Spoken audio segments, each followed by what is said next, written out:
It is a privilege and a pleasure to be able to talk to you, the young generations of ASEAN. I'm glad that the Ministry of Education of the Kingdom of Thailand is arranging this gathering for all of you. I wish that all of you from all 10 countries could come, but one or two are missing. I hope we can try again. You are all preparing for a very different future. That future is going to be full of opportunities, but also full of challenges. It will be a different future from what your parents, what your grandparents were expecting. Because from now on, we will live together as a family in a new regional framework called the ASEAN community. By the end of this year, about late November, 2 months from now, the ASEAN community will emerge out of our ASEAN summit in Kuala Lumpur under the leadership of the Prime Minister of Malaysia. So ASEAN, 10 countries, 600 million people, very diverse. This diversity we have to manage. We are diverse in languages, we are diverse in levels of economic development, we are diverse in our ethnicity, we are diverse in our history, in our governance, in our norms, in all areas that you can think about, that you can imagine. But living together under one roof in this new framework called the ASEAN community, we have to learn to know each other. We have to learn to respect the differences among us, and we have to learn to appreciate those differences among us and between us too. So the future belongs to the youth, the future belongs to the new generations of ASEAN or ASEANites. The question is, how will we prepare ourselves for that very different future? Definitely the quality of our human resource, meaning your quality, your competitiveness, your proficiency in science, in technology, your ability to produce, to innovate, and to compete. These are the elements that will prepare you for a world of competition, a region of cooperation, but also a region of competition among us and between us. So the quality of education is going to be extremely important. Most of us are considered developing countries. Most of us are trying to improve upon our quality of education. We need to invest more. We need to recruit more qualified personnel or teachers. We need to develop science, technology, and innovation. And we need our people to be able to think critically, to be able to analyze, to be able to bring informations and facts and put them together and try to understand them and try to draw conclusions from them and try to make decisions based on those facts, those information. It's called critical thinking.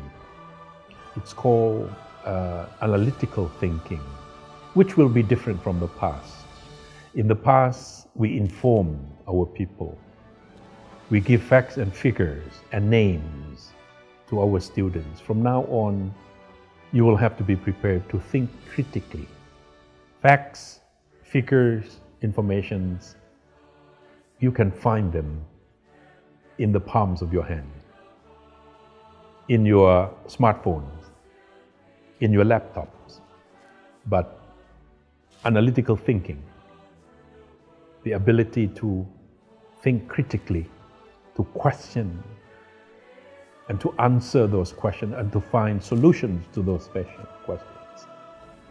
In other words, the new generation of people in ASEAN will have to find solutions to the problems that we are facing as a region, as a people, and we have to find solutions that will help us do better than in the past.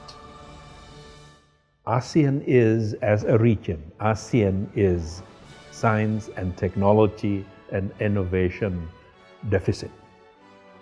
We don't produce our own technology here. We don't produce our own research, our science, our innovation.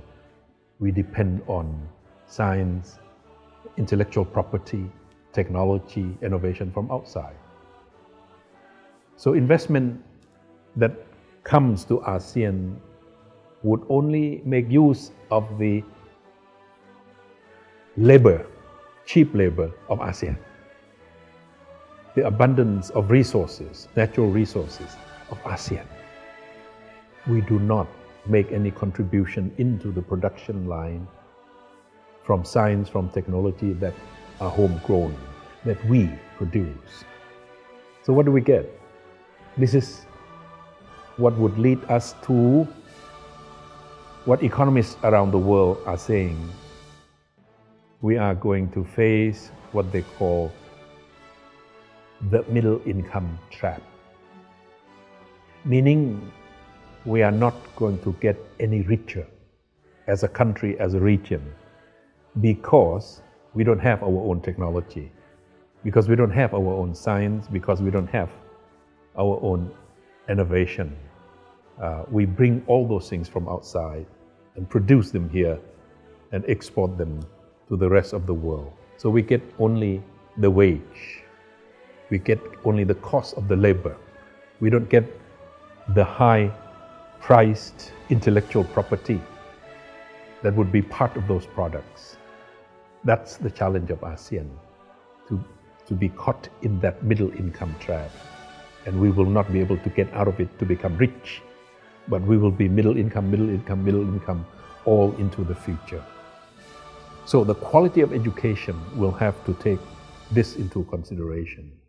You, all of you, leaders of the new generations of ASEAN will have to keep this in mind, that you would like to see a kind of education that would make you more competitive, that would make you more qualified, that would make you better